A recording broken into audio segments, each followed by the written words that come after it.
Hello, Ken. How are you this fine evening? Oh, Dan, I'm doing fantastic. It is beautiful here in Phoenix. How are you? I am excellent. You know the old saying, no pain, no gain? I That know it is what well. I'm talking about. And not Rogaine, No, no gain, no pain, no wow, gain. What's this wow. all about, Ken? Well, I think first and foremost, it's about you pointing out my hair loss. So thanks for that. That's a good way to start. It's why I love him, ladies and gentlemen. Keeps me honest. No pain, no gain. So I was sharing with Dan earlier the story of my graduation from physical therapy. I didn't get a gold star, but if you're watching, I got this cool T-shirt that's got the logo on it right there. And the bottom line is, I was having some pain in my right shoulder. I didn't know what it was. I had it x-rayed, and there's a bit of arthritis going on. And because I love to go to the gym and I work out about 6 days a week, it was painful, and I wanted to know if I was doing more harm than good by working out in a particular way. And it turns out there's nothing broken. There's no rotator cuff tear. It's just plain old arthritis. So I went to see a physical therapist who was amazing. This great gal named Alex, and she's not terribly big. She's really slender, and so she had me work out with her associate first, just doing all these stretching exercises, which were really painful because they put my shoulder in positions that it didn't want to be in. And then I got down on the table, and Alex started to work me over, and I use that term very purposefully because for like the next half hour, she manipulated my arm and like my back and areas around the shoulder in such a way that I was feeling a lot of pain. But at the end, I had more range of motion. And after working with her for, I don't know, 10, 12 sessions, something like that, my range of motion is almost the same as it is in my unaffected shoulder. And that's extraordinary because it was really reduced beforehand. And her parting words to me were these: uh, motion is the enemy of arthritis. And so if you want to keep this thing in check, if you want to keep the pain as minimal as possible, if you want to prevent the arthritis from getting worse or doing whatever you can to stack the odds in your favor, you've got to stay in motion. You've got to do these exercises every day, even though while you're doing them, it's painful. Afterwards, the range of motion is always better and the pain subsides. But she was really clear in saying you can't just let this go for a few days or a week or a couple of weeks, and then when the pain starts getting bad, start back in and hope that it's going to return to where it was. It won't. To maintain this baseline, this has got to be a daily practice. This has to happen every day, whether I want to or not, if I want to keep the pain in check and if I want to keep my range of motion where it's at. So that's what this is about. So this has turned into a podcast all about we're now personal trainers, we're now physical therapists, and we're teaching you how to work out properly. With that said, my son, who is 14 years old, is he's done over 400 days of his workout. And I think he's at a great age to like work on developing muscles. And there was somebody I heard an interview recently who said that if as a young person, if you develop like the proper like tendon strength and the proper like muscle development, that it stays with you the rest of your life. Like if you took a person make up at age 40 who had never worked out in their life, it's just so hard for them because there's never been the proper almost like foundational development of the tendons and muscles and the ligaments, everything. So in the end, they would get too sore and they wouldn't be able to push past some sort of threshold. But if you start very young, then you're almost like have this foundational structure in place. Anyway, with all that said, the way that my son goes about doing these workouts is he adds one repetition to each of his different things every week. So if he started out at a certain weight and he did 10 reps of each thing, obviously the next week he does 11 reps of each thing. And then that continues on until he reaches day 100. Once he's at 100 days and he does it in a row, no missed days, 100 days in a row, and he's now done over 400, we increase all the weights and you drop back down to 10. Now, in this most recent one, I made the decision, call me his coach, to add a lot more weight. Usually it's like an incremental add, like maybe 5 pounds. I went up 10 pounds, 20 pounds in certain things. And he definitely felt it. And going on the theme here, he told me, oh my gosh, this is so painful. And in working out, in weightlifting, that is really the only way you get gains is through pain, right? Through literally the tearing of the muscle fibers is what allows those muscle fibers to grow bigger. So I think even though we're not personal trainers and we're not physical therapists, that working out starting point, what Ken went through and what I'm telling you now with our son is probably the good starting point to explain that truly for any sort of growth in any area of life, there needs to be something painful happening or else you're probably moving backwards. So again, to reiterate for legal purposes, we are not physical therapists and we are not personal trainers. We're simply relating our own experiences in life. That's all. And I think Dan's right. That is the reality of weight training. You tear muscle, and then as it regrows stronger. And obviously you want to do that in such a way so you're avoiding injury. There's a real distinction between pain and injury. And you want to be careful about that. And that's why you want to hire a qualified trainer to work with you and make sure you check with your physician before you engage any kind of exercise program. I think we've covered everything. But the point is well taken. And I'll just stay on the theme of this repetition piece. A couple of years ago, I was a bit overweight and I really wanted to knock some pounds off. And I hired a coach to work with me. And it was a daily regimen. And it wasn't painful in terms of like lifting a lot of weight and feeling sore. It was painful in terms of deprivation. There were certain things I couldn't have and I wanted to, and I had to fight against that on a daily basis. And after a month of 7-day-a-week discipline, we were allowed 1 meal off per week. And that 1 meal off never tasted better. That whatever I wanted to splurge on, if I wanted to have a burger and fries and a milkshake, I had it. And it was fantastic. I was tempted to have more. And on a couple of those days off, I did, but then I didn't feel good. And by month 3, when I got to my day off, it was really just a meal off. I didn't want to switch anything else out because I had actually trained myself that the deprivation, to use that term, was good for me. It was okay for me not to be feeding at the refrigerator anytime I felt upset or stressed or depressed.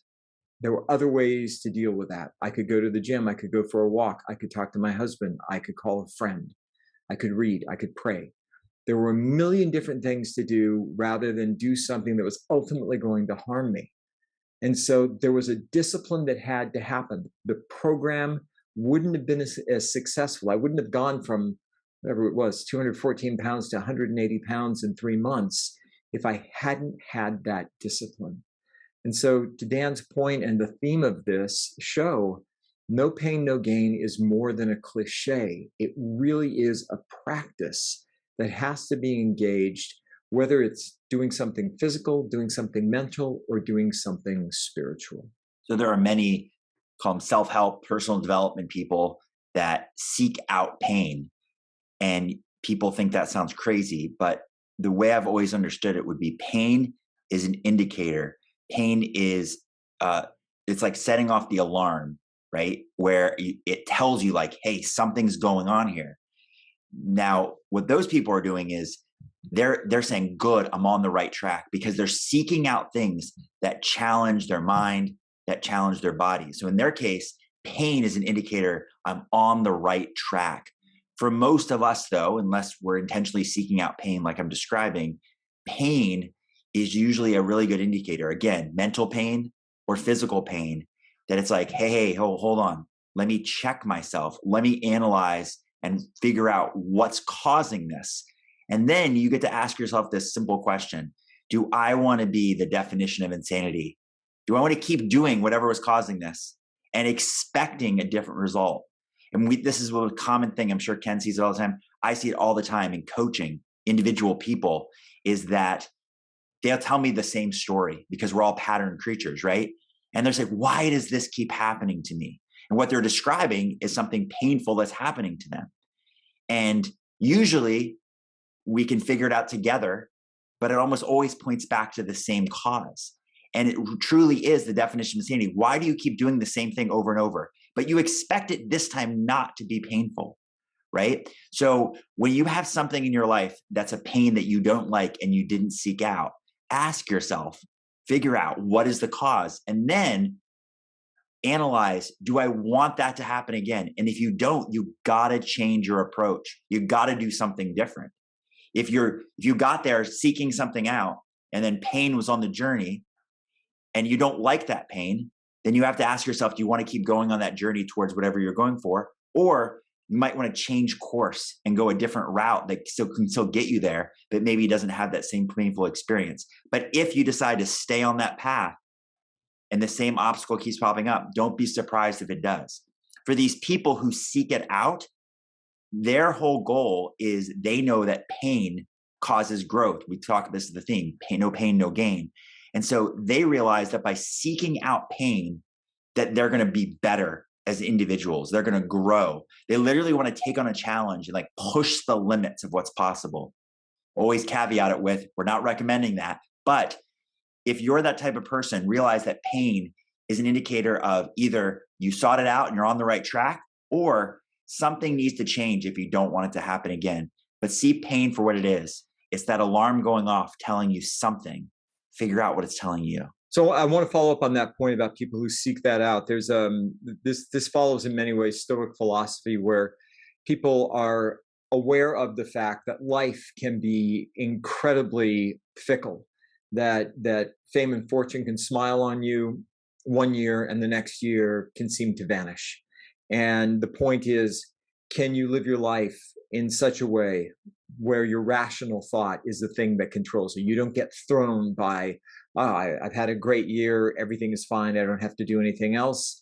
And you bask in the adulation of success. You have a bad year and you feel horrible about yourself and things must be going, you must be doing something wrong and things will never get better.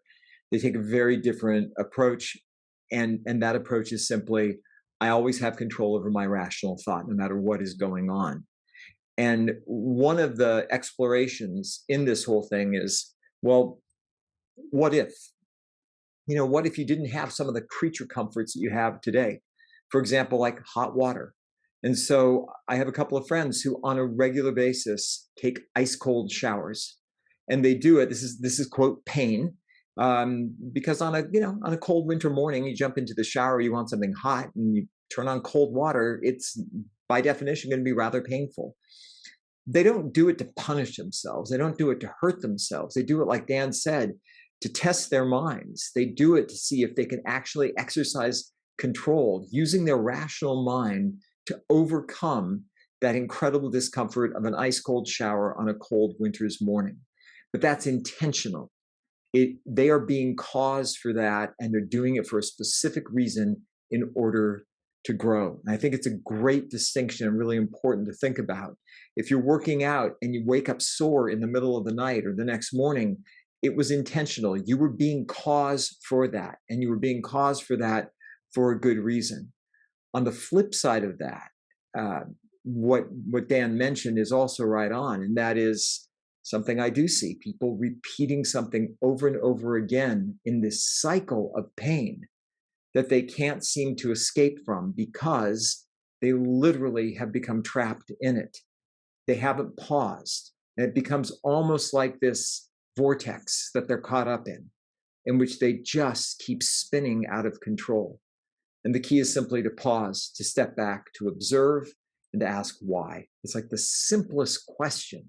But we seem to think, going back to the notion of the rational mind, that if it's happening, it just has to continue on that way. And the fact of the matter is, it does not. you are actually in control. Reframe pain. Say that 3 times quickly. That is what Ken is describing when he says people could get in a cold shower that actually makes you shiver and be in a painful state, but they're reframing what that means to them as, I'm demonstrating my resilience, my power over the mind, right? The ability that I'm not really going to freeze to death in this cold water, but I can overcome the shivers and keep control of my mind and body. They've reframed what pain means to them. A lot of my sports psychology clients think it's silly, but they start to learn how effective it is when they reframe pain in sports. So for example, in golf, you go out and double bogey the first hole, and the typical reaction is, this is going to be a bad day. This has already started so poorly. And I love more than anything for the response to be good. And people say, why would you say good? And you say, good, I got that out of the way, right? Like golf's a funny sport. Life is funny, right? It comes unexpected. So when something happens you didn't want to happen, a painful experience, you should embrace it and say, good, good.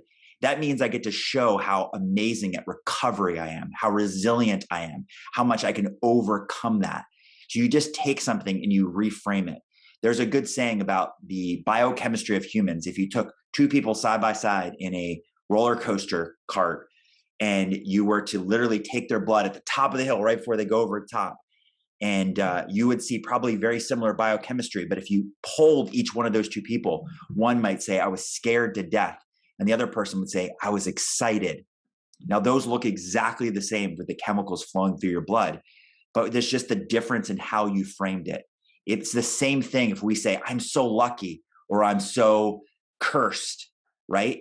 Is either one true? No, neither one is true. But what we're doing is we're taking our current circumstances and we're deciding what the future is based on what it currently is. So I say, when you experience pain in your life, you decide how you reframe that, what the interpretation, what the meaning is for it. So I say in all situations, reframe pain to your advantage. Tell yourself what you want it to mean. Good, that means better things are yet to come. Good, inevitably something imperfect was going to happen, and I got that out of the way. And then focus on what you want to happen by taking that signal and then deciding what you want the future to be. So it's a great example of framing something non-physical in a really positive way. A great friend of mine was the youngest person ever named partner at his law firm. And it wasn't just a local firm. This was a global firm. So it was a big deal. He was on a retreat that I happened to be directing. We were on a little island. He had to fly back to the continental US, and he had to take a little 12-passenger commuter plane. Got dressed, put his white shirt, everything on, is all dressed up, sitting in the plane, decided it would be a great idea to carry a cup of coffee on board, uncovered. And as they're flying and they're approaching the airport, they hit some turbulence and coffee all over the white shirt. He didn't bring a change of clothes. That was it. And he had to go in and negotiate this monster contract. And he had just been named partner. So he walks in, briefcase in hand, sits down at this incredibly impressive conference table, looks around the room, points to the coffee stain. And he showed me the shirt afterwards. This was not a drop. This was covered. Points to the coffee stain and he goes, I've got good news. I just spilled coffee all over my shirt and I only spill once. So I have it out of the way. You don't have to worry about me doing that again during this meeting. Everyone laughed. It broke the tension and he successfully negotiated the contract to conclusion and came back. And it's remarkable. And this was years ago. He was maybe 30 years old at the time. Is an extraordinary accomplishment. And to walk into a firm of that prestige with people and the high stakes and to be able to just say, great news is I've already spilled. We got the spilling out of the way. Now let's get on with the negotiation. So you have that power at any time in any circumstance to reframe something the way you want. And people are going to then view it through the frame that you created. That's the beauty of it. And unfortunately, people usually don't think beyond that. Oh, I could shift it, but it's just going to be how I see it. No, you shift it and you say it, and then others will view it through the lens that you want.